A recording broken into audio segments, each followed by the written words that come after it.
পয়গম্বর সুলাইমান আলাইহিস সালামের জামানার কথা।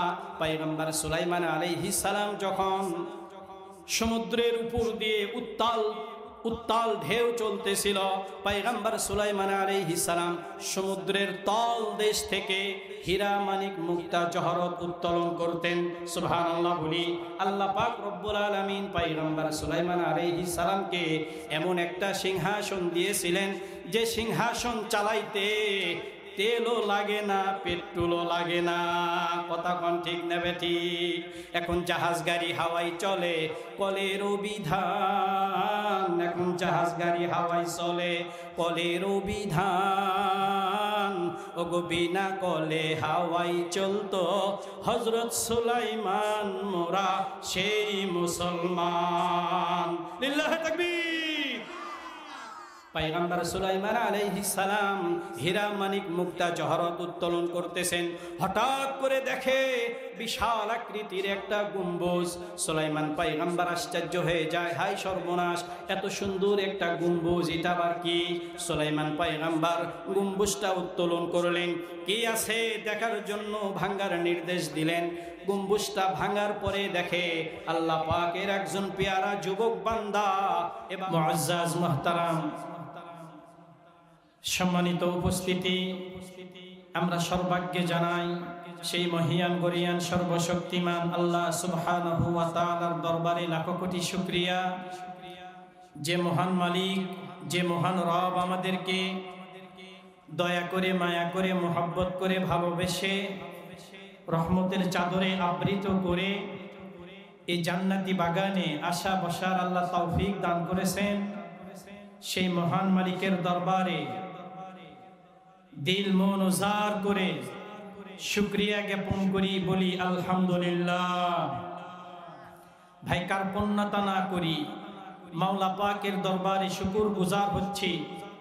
আবারও সকলে পড়ি আলহামদুলিল্লাহ। দরুদ ও সালাম বর্ষিত হোক আমার আপনার মুহাব্বতের নবী, ভালোবাসার নবী, উম্মতের দরদি নবী, রাহমাতুল লিল আলামিন নবী, আশরাফুল আম্বিয়া নবী মুহাম্মদুর রাসূলুল্লাহ সাল্লাল্লাহু তাআলা আলাইহি ওয়া আলা আলিহি ওয়া সাল্লামের উপর। সম্মানিত উপস্থিতি, আমি আপনাদের খুব নিকটবর্তী একজন মানুষ, আপনাদের আপনজন একজন মানুষ, আপনাদের গ্রামের, আপনাদের কাছের মানুষ। এজন্য মনে হয় আপনারা একটু ঢিলটান করতেছেন। যাই, ছেলের তো বয়ান আমরা শুনি, তো আপনারা নিচে যারা বসে আছেন, আমার মুরব্বীরা, আমার বাবাজিরা, যুবক তরুণেরা, আল্লাহ পাক কেমন রাখছে আপনাদের? ভালো আছেন তো? আপনাদের দোয়া, আপনাদের মোহাব্বত, ভালোবাসা, আল্লাহ তাআলার করুণা, আমি অধম ভালো আছি আলহামদুলিল্লাহ। আমি আপনাদের খুব পরিচিত একজন মানুষ। ঘড়ি ধরে ঘন্টার পরে ঘন্টা অনেক সময় ব্যয় করে ওয়াজ করব এমন নয়। আল্লাহ তাআলার ফয়সালা ছিল, আপনাদের মোহাব্বতে, ভালোবাসায় আল্লাহ কবুল করেছেন। অল্প কিছু সময় আপনাদের বিরক্ত করব, বসে থাকবেন না, উঠে যাবেন? রাজি আছেন তো ইনশাআল্লাহ? কি উঠে যাওয়ার রাজি না বসে থাকার রাজি? লিল্লাহি তাকবীর, নারায়ে তাকবীর। প্রধান বক্তা আল্লাহর মেহেরবানি আমাদের মাঝে উপস্থিত হয়েছে আলহামদুলিল্লাহ। সুদূর ঢাকা থেকে আসতেছে, আপনাদের দিল খুলে, মন খুলে, প্রাণ উজাড় করে আল্লাহ তাআলার কোরআনের বাণী শোনাবেন ইনশাআল্লাহ। এজন্য ভাই, মাইকের আওয়াজ যত দূর যাচ্ছে, আমরা আর কাল বিলম্ব না করি, ঘোরাফেরা না করি, ময়দানের দিকে চলে আসি। মোহাব্বতের সাথে আল্লাহ নামের একটা তাকবীর দেওয়া যাবে ইনশাআল্লাহ। লিল্লাহি তাকবীর, নারায়ে তাকবীর। বাজার পর্যন্ত আওয়াজ আশা করি পৌঁছে গেছে নাকি? আল্লাহ নামের আওয়াজ দিল মন উজাড় করে দিব, তাই কি না? রাজা গৌর গোবিন্দের রাজ প্রাসাদ ভেঙে চুরে খান খান হয়েছিল আল্লাহু আকবারের আওয়াজের কারণে, ঠিক না বেটি? আমরা তো সেই শাহজালালের উত্তরসূরি। মাহতারাম মুসল্লিয়ান ইকরাম, আজকে মরহুম আলহাজ লিয়াকত আলীর স্মরণে একদিন ব্যাপী ঐতিহাসিক ওয়াজ ও দোয়ার মাহফিল আমরা আমাদের মুরব্বীদের মুখে শুনেছি। মরহুম আলহাজ লিয়াকত আলী একজন খুব আল্লাহওয়ালা মানুষ ছিলেন, ঠিক না বেটি? মুরব্বীরা বলতো যে ইনি এমন একজন আল্লাহওয়ালা মানুষ, কোন রাস্তাঘাটে কোনো মহিলা ওনাকে দেখলে পর্দার ভিতরে চলে যেত ওনার সম্মানার্থে।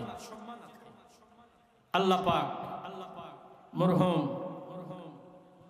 লিয়াকত হাজির কবরকে আল্লাহ পাক জান্নাতের উচ্চ মাকাম বানিয়ে দিন বলি আমিন।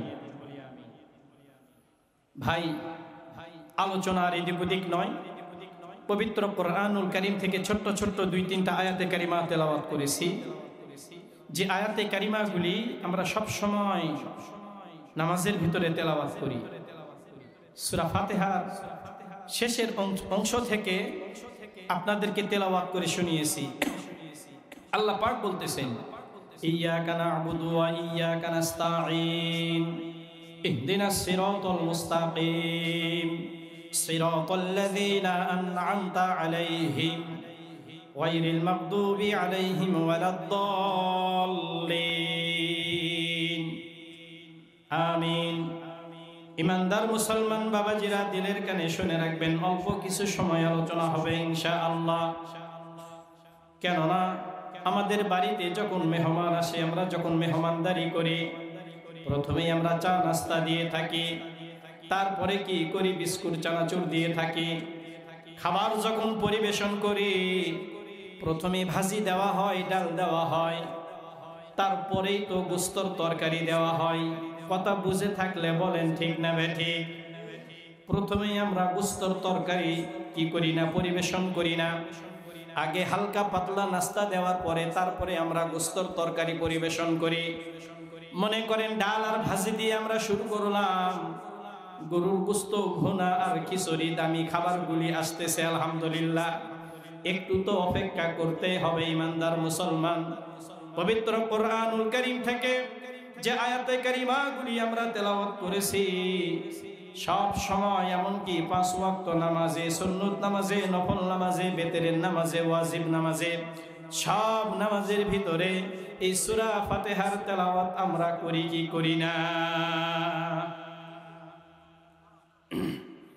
এখন আবার নামাজ আদায় করে কি করবেন?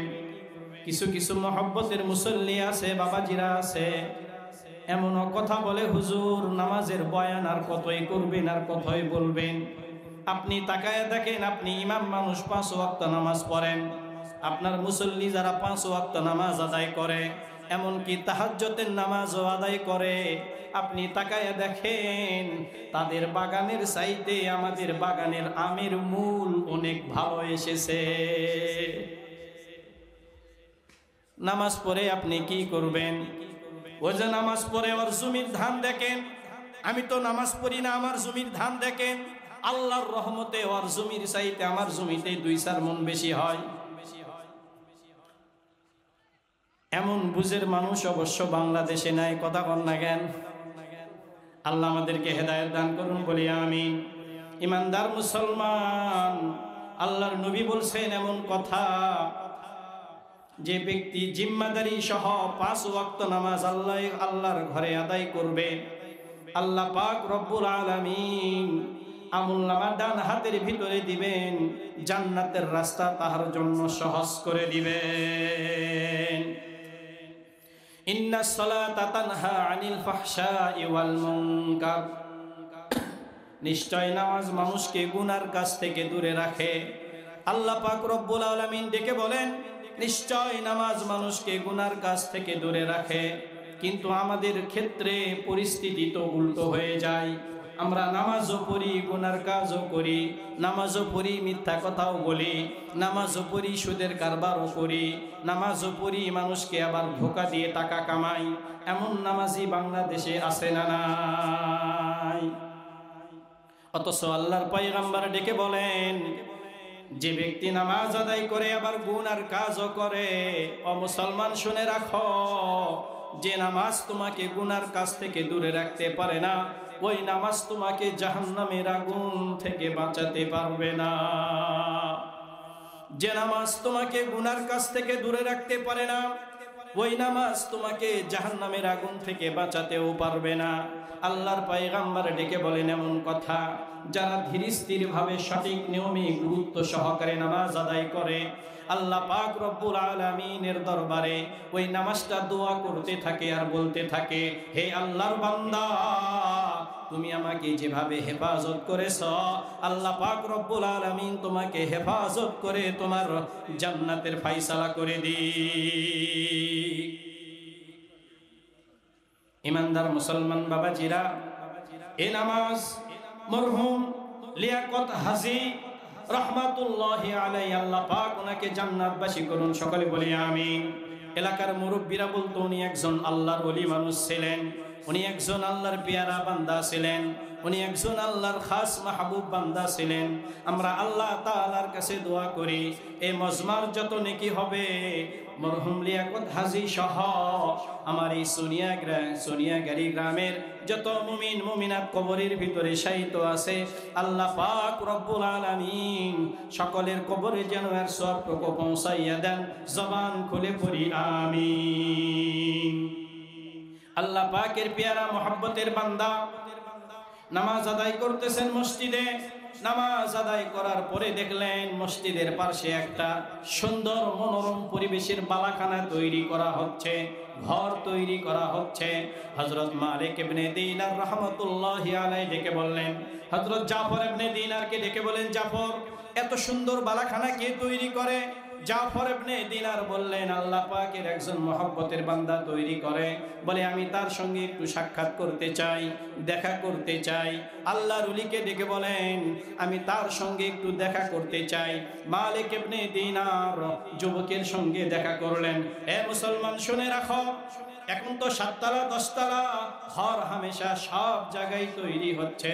মালিক ইবনে দিনার ডেকে বলেন, আমি যুবকটার সঙ্গে একটু কথা বলতে চাই। যুবকের চেহারা দেখার পর আল্লাহর ওলির মনে যেন দয়া হয়, মহব্বত হয়। আল্লাহ পাকের নবীও বলেন, আল্লাহুম্মা ইন্নী আসআলুকা হুব্বাকা ওয়া হুব্বা মান ইউহিব্বুকা ওয়াল আমালাল্লাযী ইউবাল্লিগুনি হুব্বাক। আল্লাহ পাকের নবী আল্লাহর কাছে দোয়া করতেন, রব্বুল আলামিন, আমি আপনার মহব্বত আর ভালোবাসা চাই। আয় আল্লাহ, আমি আপনার মহব্বত ভালোবাসা চাই। দুনিয়ার যে সমস্ত মুমিন মুমিনাত আপনাকে বড় মহব্বত করে আর ভালোবাসে, তাদের ভালোবাসাটাও আমি চাই। রব্বুল আলামিন, আমি আপনার মহব্বত চাই, আপনার ভালোবাসা চাই। আপনাকে যারা মহব্বত করে তাদের ভালোবাসাও আমি চাই। আল্লাহর রাসূল আল্লাহর কাছে দোয়া করতেন, আমরাও দোয়া করব। কেননা আল্লাহ ওয়ালাদের মহব্বত, আল্লাহ ওয়ালাদের ভালোবাসা, আল্লাহ ওয়ালাদের সাথে সম্পর্ক, এটা দুনিয়ার কোনো সাধারণ সম্পর্ক নয়। ওই এলাকার মুসলমান শুনে রাখো, আল্লাহ ওয়ালাদের সঙ্গে যদি মহব্বত হয়, এই মহব্বত আর ভালোবাসা তোমার জান্নাতে যাওয়ার কারণ হয়ে যাবে ইনশাআল্লাহ। আল্লাহ ওয়ালাদেরকে মহব্বত করতে রাজি আছে ইনশাআল্লাহ। এখন তো ভাই আল্লাহ ওয়ালাদের মহব্বত সমাজের ভিতরে নাই, আল্লাহ ওয়ালাদের ভালোবাসা সমাজের ভিতরে নাই। এর জন্য কবিও ডেকে বলেন, আলেমের কদর নাই সমাজে, নাই রে ইলমের মান। আলেমের কদর নাই সমাজে, নাই রে ইলমের মান। এই কি মোদের বর্তমানের সুসভ্যতার দান। অর্থ আছে আমার এই বালাখানা তৈরি করতে, মনে করেন 1 লক্ষ টাকা খরচ হবে, 1 লক্ষ দিরহাম খরচ হবে। 1 লক্ষ দিরহাম খরচ করতে চাও, ও যুবক আমার মন চাই 1 লক্ষ দিরহামের বিনিময়ে জান্নাতের ভিতরে জান্নাতের একটা বালাখানা তুমি তৈরি করে নাও। যুবক ডেকে বলে, সেটা কেমন করে সম্ভব? আল্লাহর ওলি ডেকে বলে, তুমি যদি জান্নাতের ভিতরে বালাখানা নিতে চাও, আমি আল্লাহ তাআলার গোলাম, আমি তোমাকে কথা দিতে পারি আল্লাহ পাক রব্বুল আলামিন 1,00,000 দিরহামের বিনিময়ে এর চাইতে উত্তম বালাখানা তোমাকে দান করবেন, আমি আশাবাদী। যুবক ডেকে বলে, আল্লাহর ওলি আমাকে কিছুদিন সময় দেন, 2-1 দিন আমাকে সময় দেন, আমি একটু চিন্তা ভাবনা করি। আল্লাহর ওলি মালিক ইবনে দিনার ডেকে বলেন, যান, আমি আপনাকে সময় দিলাম, আপনি চিন্তা ভাবনা করেন।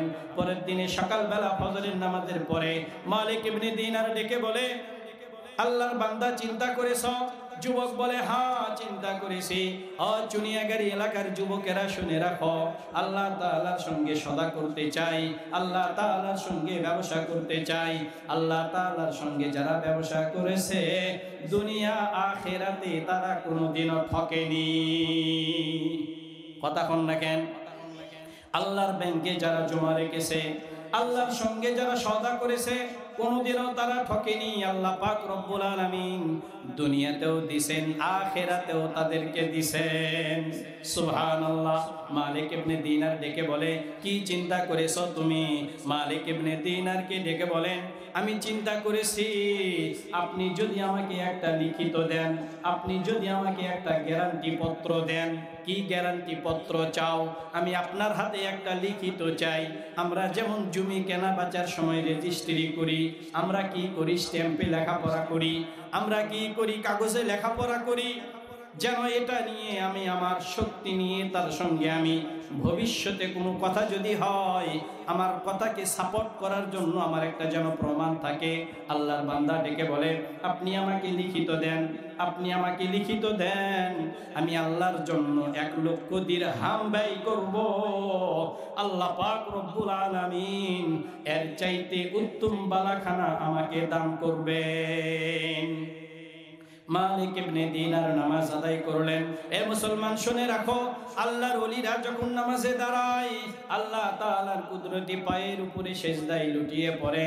আল্লাহ তাআলা আল্লাহর ওলিদের মাথায় হাত রেখে বলে, বান্দারে যাও যাও, তোমার এই সিজদাগুলি আমি আল্লাহ কবুল করে নিলাম। ইমানদার মুসলমান বাবাজিরা, মালিক ইবনে দিনার লিখিত দিলেন, আল্লাহ পাক রব্বুল আলামিনের কাছে দোয়া করে লিখিত দিলেন। হঠাৎ করে মালিক ইবনে দিনার মসজিদে নামাজ আদায় করে মসজিদের মেহরাবের দিকে তাকায় আছেন। দেখতেছেন একটা কাগজের টুকরা পড়ে আছে মেহরাবের উপরে। মালিক ইবনে দিনার দৌড়ে গেলেন, কাগজের টুকরা হাতের ভিতরে নিলেন, চমকে উঠলেন। কাগজের ভিতরে লেখা আছে, ও মালিক ইবনে দিনার, তুমি যে আল্লাহ তাআলার পক্ষ থেকে অমুক এলাকার অমুক যুবককে কথা দিয়েছ, আমার মাওলা তোমার সেই কথাকে আজকে পরিপূর্ণ দান করেছে।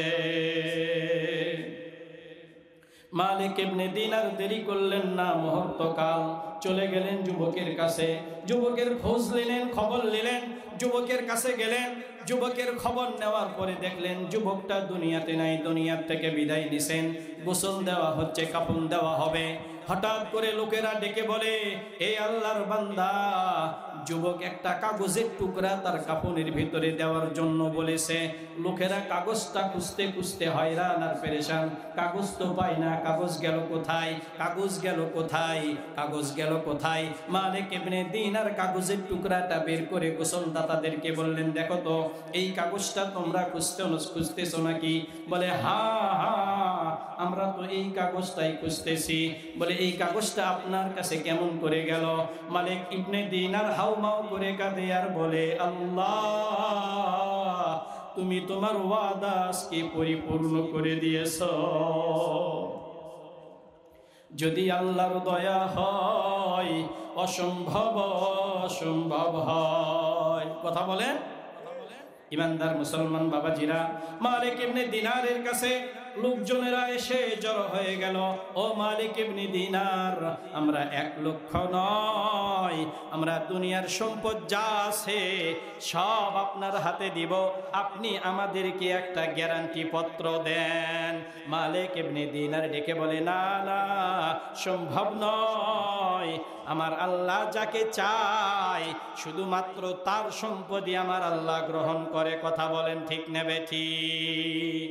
ইমানদার মুসলমান বাবাজিরা আমার, আমি কোনো আদায় কালেকশন করব না ইনশাআল্লাহ, যা করার প্রধান মেহমান করবে। তবে আপনাদের একটু বলে যেতে চাই, আজকের এই মাহফিল কোরআনের মাহফিল, আজকের এই আয়োজন কোরআনের আয়োজন। কথা বলেন ঠিক নেবে ঠিক? আজকে আমরা মুসলমান, এই কোরআনের সঙ্গে আমাদের সম্পর্ক না থাকার কারণে আল্লাহ তাআলার সঙ্গে আমাদের সম্পর্ক দূরত্ব হয়েছে। কোরআন বুঝি না, কোরআন মানি না, কোরআনকে মহব্বত না করার কারণে দুনিয়ার কলবের ভিতরে দুনিয়ার ভালোবাসা আর মহব্বত গেড়ে বসেছে। এজন্য তো মসজিদে আজান হয়, নামাজে হাজিরা দিতে পারি না। কথা বলেন ঠিক নেবে ঠিক? এজন্য ভাই, কোরআনকে মহব্বত করা, কোরআনকে ভালোবাসা। এই যে পবিত্র মাহে রমজান আসতেছে, আমার মহব্বতের ভাই হাফেজ মাওলানা মুফতি শাহিদুর রহমান কোরআনুল কারীম থেকে সুন্দর সুন্দর কথা বলেছেন। আমরা আল্লাহ তাআলার কাছে দোয়া করি, রব্বুল আলামিন এই কোরআনকে মহব্বত করে কোরআনের আলো সিনার ভিতরে নিয়ে কবরে যাওয়ার আল্লাহ তৌফিক দান করুন, বলি আমিন। কোরআন ভুলিয়া আজ আমরা অপসংস্কৃতির সঙ্গে বন্ধুত্ব করার কারণে আল্লাহর আযাবের ভিতরে গ্রেফতার হয়েছি। ইমানদার মুসলমানেরা দিলের কানে শুনে রাখবেন, মালিক ইবনে দিনার যখন এই কথাগুলি বলতেছেন, যুবকেরা লক্ষ লক্ষ টাকা, লক্ষ লক্ষ টাকার সম্পদ মালিক ইবনে দিনারের হাতে দিতে চাচ্ছেন আর বলতেছেন, আল্লাহর বান্দা আমার সম্পদগুলি গ্রহণ করুন, বিনিময় আমাকে একটা লিখিত দিন। আল্লাহ তো সবার সম্পদ গ্রহণ করে। আমার কথা বুঝতেছেন আপনারা? মাদ্রাসা, মসজিদে, ওয়াজ মাহফিলে, দ্বীনি জলসায়, দ্বীনি মাজমায় সব মানুষ ইচ্ছা করলেও সম্পদ লাগাইতে পারে না। কথা বলে লিল্লাহে তাকবীর, নারায়ে তাকবীর। ওই পিছনের ভাইরা, ডান সাইডের মুরব্বীরা, যুবকেরা, আপনারা কি রাগ করে একটু দূরে বসে আছেন? মোহব্বতের সাথে আপনারা যদি সামনের দিকে আসেন, মজমাটা দেখতে সুন্দর হবে। কথা কন না কেন? সবিনয় অনুরোধ করতেছি ভাই, বিক্ষিপ্ত ভাবে বসে না থেকে মোহব্বতের সাথে চেপে চেপে বসে আর মোহব্বতের সাথে একটু জিকির করিলা। একজন মা সন্তান হারাইছে, কলিজার ভিতরে দারুণ ব্যথা আর বেদনা। এই ঘটনাটা দুনিয়ার কোনো সাধারণ ঘটনা নয়। আল্লাহ পাক রব্বুল আলামিন কোরআনের ভিতরে এই ঘটনাটি বর্ণনা করতেছেন। সুবহানাল্লাহ বলি। সন্তানের কথায় কথা মরে পড়ে গেল। এজন্য মুরব্বীরাও বলে, কথায় কথা বাড়ে জলে বাড়ে ধান, কথায় কথা বাড়ে জলে বাড়ে ধান, বাপের বাড়ি থাকলে মেয়ের বাড়ে অপমান। পবিত্র কোরআনুল কারীম সূরা ফাতিহার পরে একটা সূরা আছে, এই সূরার নাম কি? সূরাতুল বাকারা। কথা বলেন ঠিক না বেঠিক? বাকারা মানে গাভী। এটা আবার কেমন গাভী? গাভী তো আমরা সব সময় চোখের ভিতরে দেখি না। তিরমনি হাটে যে গাভীগুলি বিক্রি হয় এমন গাভী না। আল্লাহ পাক রব্বুল আলামিন সূরা ফাতিহার পরে কোরআনের ভিতরে সবচাইতে বড় সূরা সূরাতুল বাকারা। বাকারা মানে গাভী। আল্লাহ পাক একটা গাভীর নামে নামকরণ করলেন কেন? এটা এমন একটা গাভী রে মুসলমান, যে গাভীর দ্বারা একটা এতিম সন্তানের লালন পালনের ব্যবস্থা করেছিলেন আমার আল্লাহ। এমন একটা গাভী, যে গাভী দেখলে বড় মায়া হয়, যে গাভীটা দেখলে বড় আকর্ষণ হয়, যে গাভীটা দেখলে আদর করতে মন চায়, কাছে পেতে মন চায়। কিন্তু এমন একটা গাভী, যে গাভীর নামে আমার আল্লাহ সূরার নামে নামকরণ করেছেন, এই গাভীটা দুনিয়ার কোনো গাভী নয়, যে গাভীটা দেখলেই মানুষ কাছে পেতে মন চায়। মা সন্তানকে নিয়ে বড় কষ্টের ভিতরে দিনাতিপাত করে, দিন যায় রাত যায় না, রাত যায় দিন যায় না, অনাহারে থাকে মা। হঠাৎ করে একদিন মনে পড়ে গেল, বাবারে আমার আল্লাহ তাআলার দরবারে তোমার নামে তোমার আব্বা একটা গাভী জমা রাখছে। সুবহানাল্লাহ বলি। আল্লাহ পাক রব্বুল আলামিনের দরবারে তোমার আব্বা তোমার জন্য একটা গাভী জমা রাখছেন, যে গাভীটা জঙ্গলের ভিতরে ঘোরাফেরা করে। এটা কোরআনের ঘটনা। এ মুসলমান দিলের কানে শুনে যাও, আল্লাহ পাক রব্বুল আলামিন কেমন ভাবে তার রহমতের দরবারে জমা রাখলে বদলা দিয়ে থাকেন। দেখেন আল্লাহ পাক রব্বুল আলামিন কেমন ভাবে বদলা দিয়ে থাকেন। পয়গম্বর মুসা আলাইহিস সালামের জামানার একটা কথা, পয়গম্বর মুসা আলাইহিস সালাম যখন কালেমার দাওয়াত দিচ্ছিলেন, সম্পদ আল্লাহর রাস্তায় ব্যয় করার কথা বলতেছিলেন। কারণ তো বলেছিল, তোমার আল্লাহর যদি সম্পদের দরকার হয়, সামান্য কিছু সম্পদ তুমি নিয়ে যাও, যাকাতের কথা বলো না। কারুনের এই ঘটনাটা অতিবাহিত হওয়ার পর আল্লাহ পাক রব্বুল আলামিন পয়গম্বর মুসা আলাইহিস সালামকে দুনিয়াতে তার ইনসাফ কায়েম করার জন্য যখন বললেন, আল্লাহ পাকের একজন পেয়ারা বান্দা দাঁড়িয়ে গেলেন। ও আল্লাহর খলিল মুসা পয়গম্বর, আপনার দরবারে আমার একটা আরজু। কি আরজু? বলে আপনি আল্লাহর রাস্তায় দান করার কথা বলেন, আল্লাহর রাস্তায় খরচ করার কথা বলেন। আমি তো খরচ করতে করতে ফকির হয়ে গেছি, আমার তো এখন আর দিন আর পথ চলে না, আমার তো দিন পথ চলে না, আমি বড় অসহায়। ও আল্লাহর নবী, আপনি আল্লাহর কাছে দোয়া করুন, আমার ওই দান করা সম্পদ থেকে আমাকে যেন দুনিয়াতে কিছু ফেরত দেয়। পয়গম্বর মুসা আলাইহিস সালাম আল্লাহর কাছে দোয়া করলেন, রব্বুল আলামিন, যুবকের দিন যায় না, পথ যায় না, সে বড় কষ্টের ভিতরে আছে, তার সম্পদগুলি আপনার জন্য দান করেছে, সেই দান করা সম্পদ থেকে তাকে আপনি কিছু ফেরত দেন। পয়গম্বর মুসা আলাইহিস সালামকে আল্লাহ পাক জানিয়ে দিলেন, পয়গম্বর মুসা, তুমি তোমার উম্মতকে বলে দাও, এ পর্যন্ত যত সম্পদ দান করেছে, কোনো দান আমি আল্লাহর দরবারে কবুল হয়নি। তবে হ্যাঁ, তাকে তুমি এটাও বলে দাও, তার একটা দান আমি আল্লাহর দরবারে কবুল হয়েছে, একটা পয়সা আমি আল্লাহর দরবারে কবুল হয়েছে। এই দানের পয়সাটা সে দুনিয়াতে যেন ফেরত নিতে না চায়। পয়গম্বর মুসা আলাইহিস সালাম ডেকে বলে, তোমার কোনো সম্পদ আল্লাহর দরবারে কবুল হয়নি। আসলেই তো তাই, মানুষকে দেখানোর উদ্দেশ্যে দান করলে দান কবুল হবে, মারহাবা নেওয়ার জন্য দান করলে দান কবুল হবে না, মানুষকে দেখানোর জন্য দিলেও দান কবুল হবে না। দান করতে হবে শুধুমাত্র কেবলমাত্র আল্লাহকে রাজি খুশি করার জন্য। দান করিলে ধন কমে না, হাদিসে তা কয়, দান করিলে ধন সম্পদে দারুণ বরকত হয়। পয়গম্বর মুসা আলাইহিস সালাম ডেকে বলেন, আল্লাহর বান্দা, তোমার দরবারে তো তোমার দান কবুল হয়নি, একটা পয়সা কবুল হয়েছে, তুমি ফেরত নিও না, এই একটা পয়সা আল্লাহর কাছে তোমার জন্য জমা আছে। বলে, না না, আমার সব দান যদি বিফলে চলে যায়, এই একটা দান আল্লাহর কাছে আর রেখে কি লাভ। ও পয়গম্বর মুসা, তুমি তোমার আল্লাহকে বলে দাও, আমার যে পয়সাটা কবুল হয়েছে, ওই পয়সাটা দুনিয়াতেই যেন আমাকে ফেরত দিয়ে দেয়। এত টাকা দান করলাম, এত সম্পদ দান করলাম, সব যদি বিফলে চলে যায়, একটা পয়সা জমা রেখে কি লাভ হবে আমার।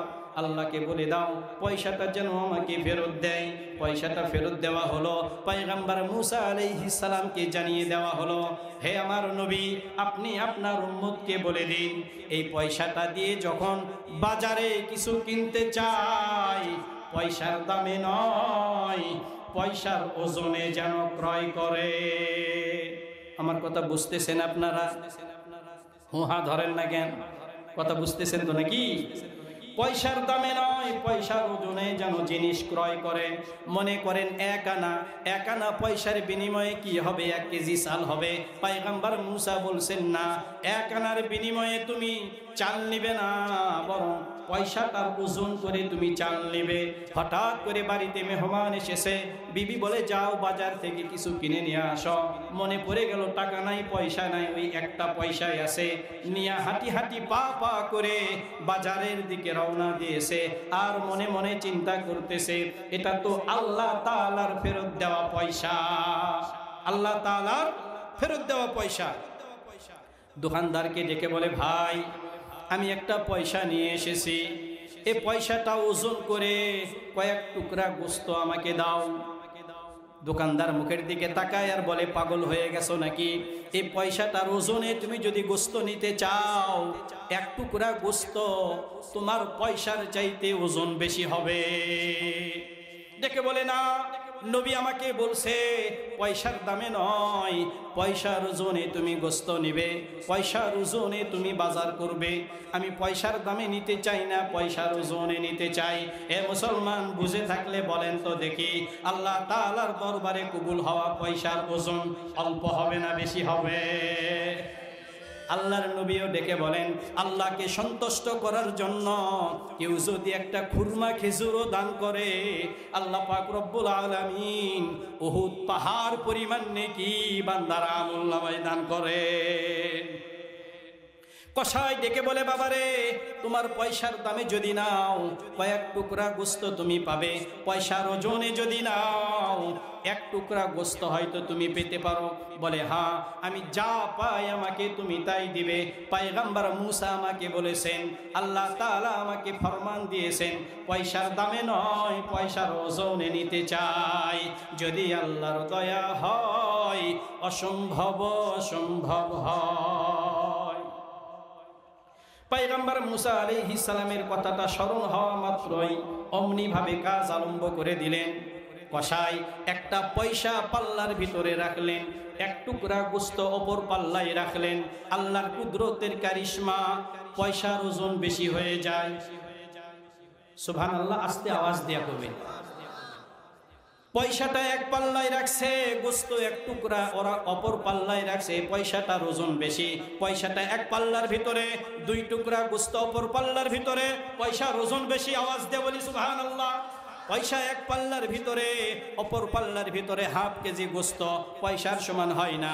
1 কেজি গোস্ত পয়সার সমান হয় না। 2 কেজি গোস্ত পয়সার সমান হয় না।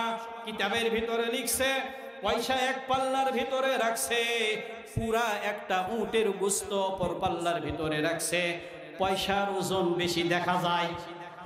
কি আজব ব্যাপার! হাতের ভিতরে নিলে ওজন বোঝা যায় না, হাতের ভিতরে নিলে ভারীও বোঝা যায় না, পাল্লার ভিতরে দিলে এত ওজন কোথা থেকে আসে? ওজন হয়েছে আমার আল্লাহ তাআলার দরবারে। ইতিহাস সাক্ষ্য দেয়, বাজারের ভিতরে একটা দুইটা নয়, 7টা উট জবাই হয়েছিল।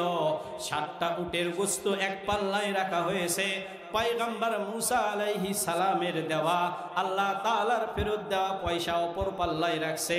ইতিহাস সাক্ষ্য দেয়, 7টা উটের গোস্তর পাল্লা হালকা হয়ে যায়, একটা পয়সার পাল্লা আল্লাহর কাছে ভারী হয়ে যায়। যদি আল্লাহর দয়া হয়, অসম্ভব সম্ভব হয়। মা কলিজার টুকরা সন্তানকে ডেকে বলে, বাবা রে, তোমার আব্বা জান আল্লাহ তাআলার দরবারে একটা গরু, একটা গাভী জমা রাখছে। আমাদের বড় কষ্ট, আমাদের দিন পথ যায় না।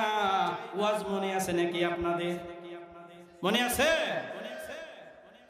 মা ডেকে বলে, আল্লাহর কাছে জমা দেওয়া গরুটা তুমি ফেরত নিয়ে আসো।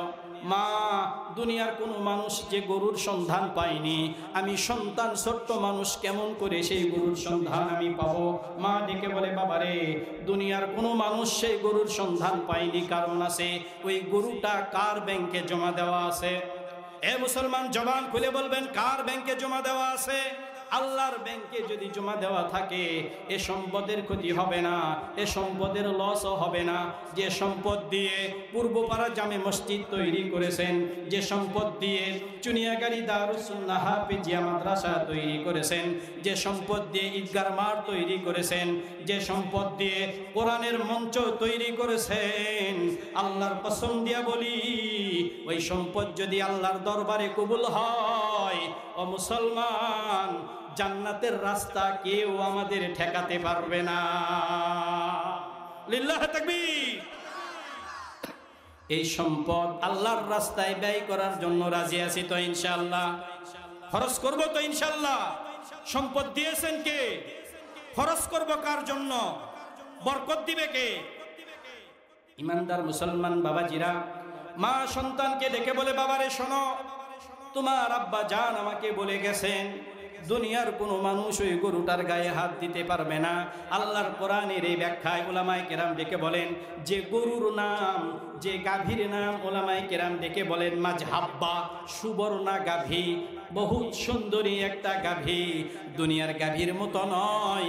এই গাভীর চেহারা দেখলেই যেন মানুষের দিলের ভিতরে একটা মায়া মহব্বত তৈরি হয়ে যায়। মায়ার মহব্বত তৈরি হওয়ারই তো কথা, কেননা এটা তো আল্লাহর ব্যাংকে জমা আছে। সুবহানাল্লাহ বলি, আল্লাহ সুবহানাহু ওয়া তাআলার ব্যাংকে জমা আছে। মা ডেকে বলে বাবারে, জঙ্গলের পাশে যাবে, যাওয়ার পরে বলবে ও ইব্রাহিমের আল্লাহ, ইসমাইলের আল্লাহ, ও মুসা আলাইহিস সালামের রব আল্লাহ, সেই আল্লাহর নামের শপথ করে বলি আমার বাবার জমা দেওয়া আল্লাহর রাস্তার গাভী তুমি আমার ডাকে সাড়া দিয়ে আমার হাতে ধরা দাও। ইব্রাহিমের আল্লাহর নাম ধরে যখন ডেকে বলেছেন, ইসমাইলের আল্লাহর রবের আল্লাহর নামের শপথ করে যখন বলেছেন, পয়গম্বর মুসা আলাইহিস সালামের আল্লাহর নামের শপথ করে যখন ডেকেছেন, গাভীটা হঠাৎ করে আল্লাহ তাআলার এই যুবক বান্দার হাতের কাছে চলে আসে, হাতের কাছে চলে আসে। যেমন বাড়িতে পোষ মানানো একটা গরু যেমন হয় তেমন এত সুন্দর একটা গাভী কান ধরে নিয়ে চলতেছেন। চলতে চলতে চলতে চলতে হঠাৎ করে গাভীর জবান খুলে যায়। সুবহানাল্লাহ বলি। গাভী এই যুবককে ডেকে বলে, রে যুবক, যে মা তোমাকে পাঠাইছেন আমাকে নেওয়ার জন্য, তোমার তো হেঁটে যেতে কষ্ট হয়, আমার পিঠের উপরে চড়ো, আমি তোমাকে বাড়ি পৌঁছে দিব। যুবক আশ্চর্য হয়ে যায়, সর্বনাশ, দুনিয়ার কোনো গাভী তো কথা বলতে পারে না, এই গাভীটা পিঠের উপরে নেওয়ার জন্য আমাকে বলে চড়বো না চড়বো না। হঠাৎ করে ডেকে বলে, না, মা তো আমাকে নিষেধ করেছে, মা তো পিঠের উপরে চড়ার জন্য আমাকে বলেনি। এ যুবকেরা দিলের কানে শুনে রাখো, এই ঘটনার ভিতরে কি হিকমত আমার আল্লাহ লুকায়িত রাখছেন। হঠাৎ করে আকলের ভিতরে তৈরি হয়েছে, মা তো গাভীর পিঠের উপরে চড়ার জন্য আমাকে বলেনি, না না আমি চড়তে চাই না, না না আমি চড়ব না, মা নিষেধ করেছে তোমার পিঠের উপরে আমি চড়ব না, হেঁটে হেঁটে যাব, চলো মার কাছে নিয়ে যাব। গরু আসে আর বলে, এ আল্লাহর যুবক বান্দা শুনে রাখো, তুমি তোমার মায়ের অবাধ্য হয়ে আমার পিঠের উপরে চড়ার সঙ্গে সঙ্গে তোমার বড় ধরনের ক্ষতি হয়ে যেত। যুবক মার কাছে নিয়ে আসলেন গাভীটি। মা বলবে 10 দিরহামের বিনিময়ে গরুটা বিক্রি করবে। আল্লাহ তাআলার পেয়ারা যুবক বান্দা, এই যুবকেরা দিলের কানে শুনে রাখো, মা যদি বলে বাবারে মোবাইল বেশি টিপাটিপি করা হবে না, ভালো করে পড়াশোনা করো, বাবাও বলতেছে ভালো করে পড়াশোনা করো, মা বাবার কথা যুবকদের কলিজার ভেতরে ভালো লাগে না। কথা বল না কেন? ইমানদার মুসলমানেরা দিলের কানে শুনে রাখবেন কথাগুলি।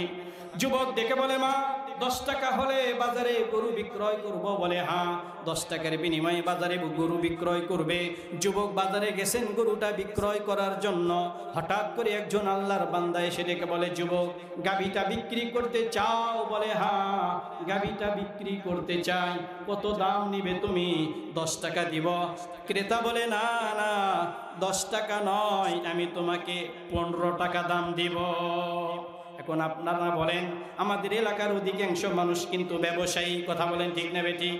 বাজারে চাইছেন 10 টাকা, ক্রেতা যদি বলে 15 টাকা দিব তো কোনো কথাই নাই, তাড়াতাড়ি টাকা দেন। কথা কন না কেন? যুবক ডেকে বলে, না 15 টাকা নিব না, আমি 10 টাকাই নিব। ক্রেতা বলে, বেশি দিলে আমি দিব, তোমার সমস্যা কি? আমি 15 টাকা দিতে চাই। যুবক ডেকে বলে, না আমি 10 টাকাই নিব। কেন তুমি 10 টাকা নিতে চাও? মা আমাকে বলেছে 10 টাকায় বিক্রি করো, 10 টাকার বেশিও নিব না, কমও নিব না। সুবহানাল্লাহ বলি। মায়ের কথাকে মহব্বত করলে, ভালোবাসা দিলে, মায়ের কথা মূল্যায়ন করলে, ও ইমানদার মুসলমান শুনে রাখো, দুনিয়াতে শুধু একটা গাভী নয়, কি পরিমাণ পুরস্কার আমার আল্লাহ দিয়েছেন। 10 টাকার বেশি যদি নিতে চাও কি করতে হবে তোমাকে? মার কাছে যাই, মা যদি অনুমতি দেয় আমি নিতে পারি। মার কাছে ফিরে গেলেন, যুবক ডেকে বলেন, মা 10 টাকা বলেছেন, 10 টাকার বেশি দাম দিতে চাই। কত দিতে চাই বাবা? 20 টাকা দিতে চাই। ঠিক আছে, যাও 20 টাকার বিনিময়ে বিক্রি করে দাও। আবারও চলে আসলেন, 20 টাকা দাম নিতে চাই, 20 টাকা আমাকে দেন। ক্রেতা বলে 20 টাকা নয়, এবার তোমাকে 40 টাকা দিব। না, হবে না, মার কাছ থেকে শুনে আসি। আবার মার কাছে ফিরে গেলেন। এ যুবকেরা, শুনে রাখো, যে মা তোমাকে আমাকে 10 মাস 10 দিন পেটে ধরেছিল, ওই মায়ের সঙ্গে চোখ রাঙিয়ে কথা বলো না, আমার আল্লাহ পাকের আরশ কেঁপে উঠবে। মাকে মহব্বত করা ভালোবাসা, মাকে মহব্বত করা ভালোবাসা, মার জন্য দোয়া করা। আল্লাহর পয়গম্বর ডেকে বলেন, তোমার মা ঠিক মতো নামাজ আদায় করে না, তোমার মা ইবাদত বন্দেগী তেমন করতে পারে না। হে যুবক, শুনে রাখো, ওই মায়ের কাছে দোয়া চাও। মায়ের দোয়া যদি আল্লাহর দরবারে কবুল হয়, জান্নাতের রাস্তা তোমার জন্য সহজ হয়ে যাবে। পয়গম্বর সুলাইমান আলাইহিস সালামের জামানার কথা। পয়গম্বর সুলাইমান আলাইহিস সালাম যখন সমুদ্রের উপর দিয়ে উত্তাল ঢেউ চলতেছিল, পয়গম্বর সুলাইমান আলাইহিস সালাম সমুদ্রের তল দেশ থেকে হীরা, মানিক, মুক্তা, জহরত উত্তোলন করতেন। সুবহানাল্লাহ বলি। আল্লাহ পাক রব্বুল আলামিন পয়গম্বর সুলাইমান আলাইহিস সালামকে এমন একটা সিংহাসন দিয়েছিলেন, যে সিংহাসন চালাইতে তেলও লাগে না, পেট্রোলও লাগে না। কথা কোন ঠিক নেবে ঠিক? এখন জাহাজ গাড়ি হাওয়াই চলে, কলের বিধান। এখন জাহাজ গাড়ি হাওয়াই চলে, কলের বিধান। ওগো বিনা কলে হাওয়াই চলতো, হযরত সুলাইমান মোরা সেই মুসলমান। লিল্লাহি তাকবীর। পয়গম্বর সুলাইমান আলাইহিস সালাম হীরা, মানিক, মুক্তা, জহরত উত্তোলন করতেছেন। হঠাৎ করে দেখে বিশাল আকৃতির একটা গম্বুজ। সুলাইমান পয়গম্বর আশ্চর্য হয়ে যায়, হায় সর্বনাশ, এত সুন্দর একটা গম্বুজ, এটা আবার কি? সুলাইমান পয়গম্বর গম্বুজটা উত্তোলন করলেন। কি আছে দেখার জন্য ভাঙার নির্দেশ দিলেন। গম্বুজটা ভাঙার পরে দেখে আল্লাহ পাকের একজন পেয়ারা যুবক বান্দা ইবাদত বন্দেগী করতেছে, আর তার সামনে জান্নাতি খাবারগুলি উপবেশন করা হচ্ছে। পয়গম্বর সুলাইমান আলাইহিস সালাম আল্লাহর কাছে ফরিয়াদ করলেন, রব্বুল আলামিন, এটা আবার কেমন নিয়ামত, এটা আবার কেমন আজব জায়গা, যেখানে সমুদ্রের ভিতরে একজন যুবক জান্নাতি খাবারগুলি খাচ্ছে। রব্বুল আলামিন, আপনি তো তাকে জান্নাতের ভিতরে মেহমানদারি করাইতে পারতেন। আল্লাহ পাক রব্বুল আলামিন জানিয়ে দিলেন পয়গম্বর সুলাইমান আলাইহিস সালামকে, সুলাইমান, ওই যুবকের মা আমি আল্লাহর কাছে দোয়া করেছিল, রব্বুল আলামিন আমার কলিজার টুকরা সন্তান আমাকে যে মায়া মহব্বত করেছে, আমি তো আমার কলিজার টুকরা সন্তানের উপরে খুশি হয়েছি। ও আরশের মালিক আল্লাহ, তুমি আমার সন্তানকে জান্নাতে নয়, দুনিয়াতেও নয়, আসমানেও নয়, এমন জায়গায় জান্নাতি নিয়ামত দিয়ে মেহমানদারি করবে, এ জামানার পয়গম্বর সুলাইমান দেখলো যেন চমকে ওঠে। আল্লাহর নবীর জামানার কথা। আল্লাহর রাসূল জিহাদে যাওয়ার অনুমতি দিচ্ছেন, এমন সময় একজন যুবক এসে দাঁড়িয়ে গেছে, ইয়া রাসূলুল্লাহ, জিহাদে যাওয়ার অনুমতি দিন। আল্লাহর পয়গম্বর ডেকে বলে, বাবা রে, আমি তো তোমাকে চিনতে পারিনি, কোন দেশে বাড়ি তোমার, কোন দেশে ঘর? যুবক ডেকে বলে, ইয়া রাসূলুল্লাহ, সেই সুদূর শাম দেশ থেকে আমি এসেছি, আপনার মহব্বতে কালেমা পড়ে মুসলমান হয়েছি, জিহাদের ময়দানে শরীক হব। অসুস্থ মা বাড়িতে আসতে পারিনি, 1 বছর 2 বছর 3 বছর অতিবাহিত হয়ে চলে যায়, আমি আপনার দরবারে আসতে পারিনি। ইয়া রাসূলুল্লাহ, এবার আমি পাক্কা নিয়াত করেছি, আমার মা বেঁচে থাকলেও রাসূলের দরবারে যাব, মা মারা গেলেও রাসূলের দরবারে যাব। আল্লাহর পয়গম্বর ডেকে বলেন, মা বেঁচে আছে? বলে হ্যাঁ। আল্লাহর রাসূল ডেকে বলেন, যাও, বাড়ি ফিরে যাও, মায়ের খেদমত করো, বাবার খেদমত করো। আমি রাসূল ঘোষণা দিলাম, জিহাদের নেকি আমার আল্লাহ তোমার মার খেদমতের ভিতরে তোমার আমুল নামায় দান করবেন। আল্লাহর রসুল আল্লাহর কাছে বলে আল্লাহর রসুল আল্লাহর কাছে দোয়া করেছেন। ইমানদার মুসলমানেরা, সেই যুবকের কথা কিন্তু বলতে ভুলে গিয়েছিলাম। যুবক ডেকে বলে 20 টাকা হলে গাভীটা বিক্রি করব, বলে না 40 টাকা দাম দিব। কথা কি মনে আছে আপনাদের? বলে 40 টাকা না, মার কাছ থেকে শুনে আসি। মার কাছে আবারও চলে যায়। মা এবার ডেকে বলে, বাবারে যাও যাও, এবার ক্রেতা যে নিবে গরুটা, যে দাম বলে সে দামে তুমি বিক্রি করে দাও। ডেকে বলে, হ্যাঁ যে দাম দিবেন সে দামে আমি গরু বিক্রি করতে চাই। যুবককে ডেকে বলে, চলো তোমার মায়ের সঙ্গে দেখা করতে চাই। ও যুবক, তুমি কি আমাদেরকে চিনেছ? বলে না, আমি তো চিনতে পারিনি। দুজন মানুষ মুস্কি মুস্কি হাসে আর বলে, এ যুবক শুনে রাখো, আমরা দুনিয়ার কোনো ক্রেতা নয়। ও হচ্ছে জিবরাইল, আমি হচ্ছে মিকাইল, আল্লাহর ফেরেশতার সঙ্গে। এটা তো গেল পয়গম্বর মুসা আলাইহিস সালামের জামানার কথা। শুধু তাই নয়, আমার নবীর দিকে তাকায় দেখেন, আমার নবীর আদর্শে যারা আদর্শমান হয়েছে, পয়গম্বরের সুন্নাত আর মহব্বত যাদের দিলের ভিতরে আছে, দুনিয়ার কে না জানে আল্লাহর নবী তার কলিজার টুকরা সন্তান ফাতেমাকে বড় মহব্বত করতেন। ফাতেমা একদিন কলিজার টুকরা সন্তানের মুখে খাবার দিবে। বাড়িতে কোনো খাবার ছিল না, টাকা নেই, সম্পদ নেই, খাবার নেই। গায়ের চাদরখানা খুলে স্বামীর হাতে দিয়ে বলে, প্রাণের স্বামী আমার, যান যান বাজারে বিক্রি করে কলিজার টুকরা সন্তানের জন্য কিছু খাবার কিনে নিয়ে আসেন। আলী গায়ের চাদরের ভিতরে হাত দিতে ভয় পায়। ফাতেমা যে চাদরে আমার রাসূল মোহব্বতের হাত বুলাইছেন, যে চাদর আমার রাসূল বড় মায়া মোহব্বত করে তোমাকে উপহার দিয়েছেন, সেই চাদর বিক্রি করে তোমার জন্য খাবার নিয়ে আসবো, এটা কেমন দেখায়? ফাতেমা ডেকে বলে, প্রাণের স্বামী আমার, আমি তো আমার জন্য বলি না, কলিজার টুকরা সন্তানের চেহারা যেন আমি দেখতে পারি না। প্রাণের স্বামী আমার, নিজের ক্ষুধার কথা কোনোদিনও তো আমি আপনার কাছে বলিনি। হাসান হোসাইনের চেহারার দিকে তাকায় দেখেন, কি চেহারা, কেমন হয়েছে। চাদরের দাম আমার কাছে বেশি নয়, আমার কলিজার টুকরা সন্তানের দাম আমার কাছে বেশি।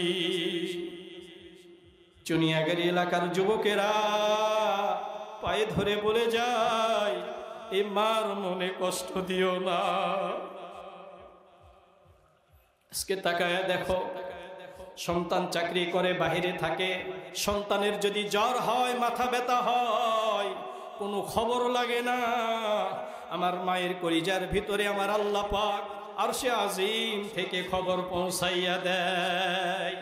বাড়ির বাহিরেতে যদি কারো সন্তান মারা যায়, বাড়ির বাহিরেতে যদি কারো সন্তান মারা যায়, পশু পাখি জানার আগে জানে তাহার মাই। কথা কন না কেন?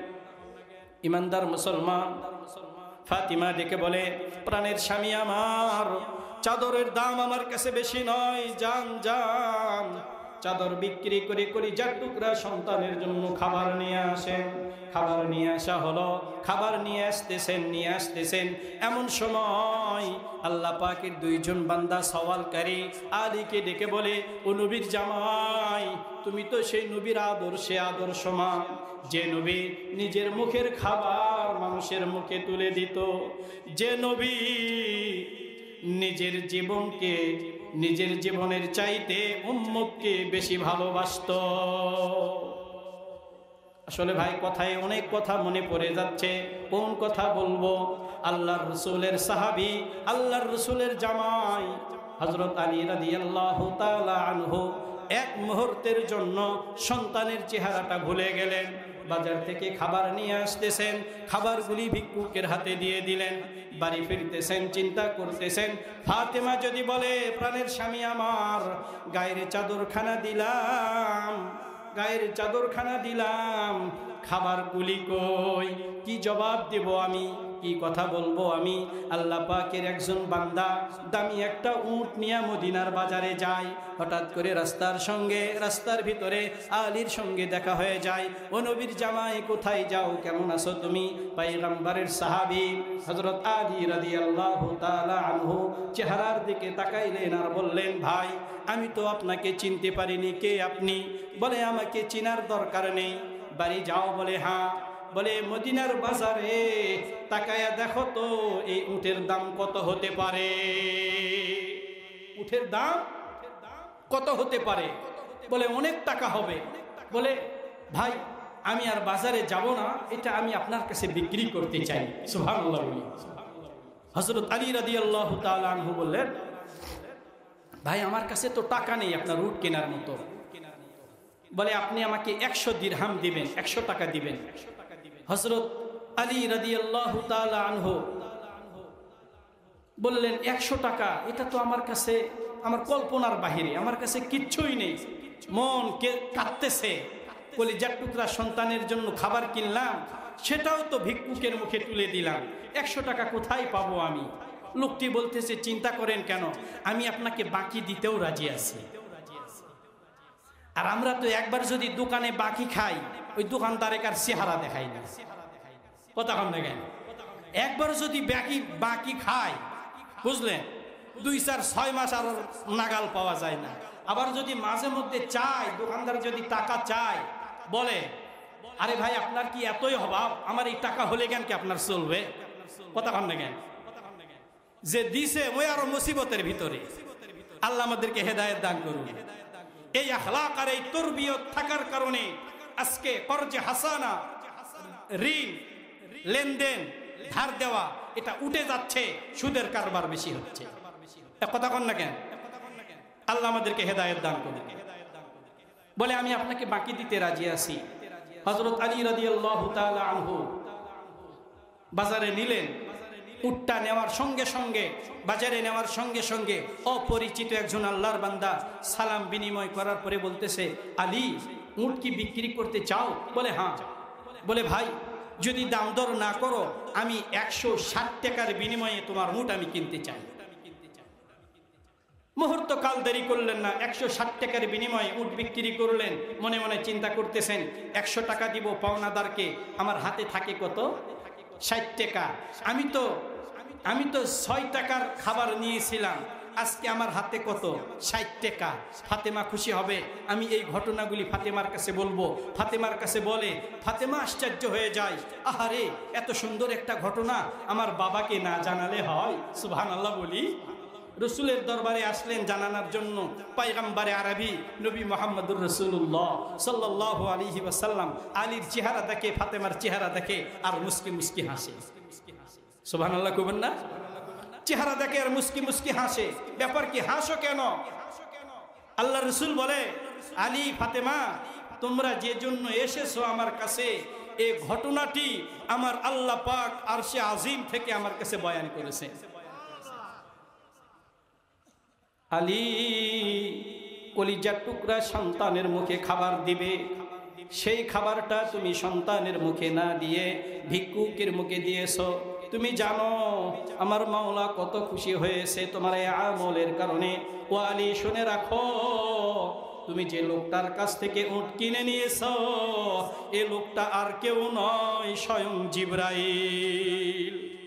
আলী, শুনে রাখো, বাজারের ভিতরে 160 টাকার বিনিময়ে যে উট বিক্রি করেছ, এ দুনিয়ার কোন সাধারণ মানুষ নয়, এ হচ্ছে আমার ফেরেশতা মিকাইল।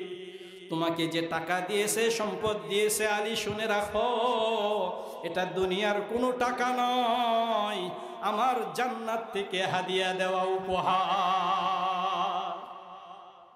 আল্লাহর রাস্তায় দিব তো ইনশাআল্লাহ।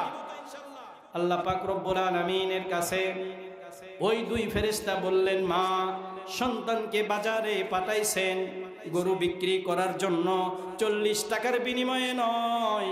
ও মা শুনে রাখো, আমি জিবরাইল ও মিকাইল, তোমার এই গরুটা দুনিয়ার কোনো 40 টাকা নয়, 40,000 নয়।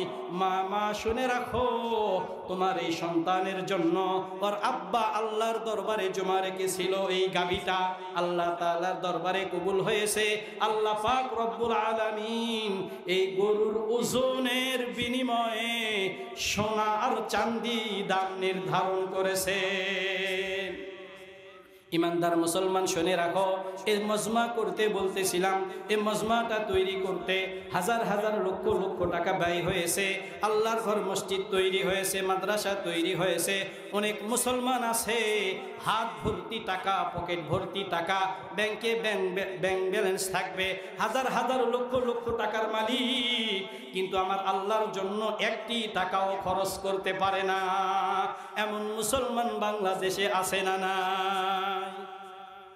নিজের অভাব অনটন দূর হয় না, মুখে খাবার দিবে বড় কষ্ট, সংসারের পেরেশান দূর হয় না। পয়গম্বরের কাছে এসে বললেন, ইয়া রাসূলুল্লাহ, দোয়া করে দিন আমার সম্পদের ভিতরে যেন আমার আল্লাহ একটু বরকত দান করে। বিপদের ভিতরে পড়লে, মুসিবতের ভিতরে পড়লে মাদ্রাসার হুজুরদের কাছে যায়, মসজিদের ইমামদের কাছে যায়, কথা বলেন ঠিক না ভাই? ঠিক দোয়া নেওয়ার জন্য মাদ্রাসার হুজুরদের কাছে যায়, মসজিদের ইমামের কাছে যায় দোয়া নেওয়ার জন্য। পয়গম্বরের দরবারে এসেছেন, ইয়া রাসূলুল্লাহ একটু দোয়া করে দিন আমার সম্পদের ভিতরে যেন একটু বরকত হয়। আল্লাহ রসুল ডেকে বলে, বাবারে, আমার আল্লাহ যে হালতে রাখছে তুমি কি সন্তুষ্ট নও? মনটা ভারী করে চলে যায়, আবারও কিছুদিন পরে চলে আসে, ইয়া রাসূলুল্লাহ সম্পদের জন্য একটু দোয়া করে দিন, আমার সম্পদের ভিতরে যেন আমার আল্লাহ বরকত দিয়ে দেয়।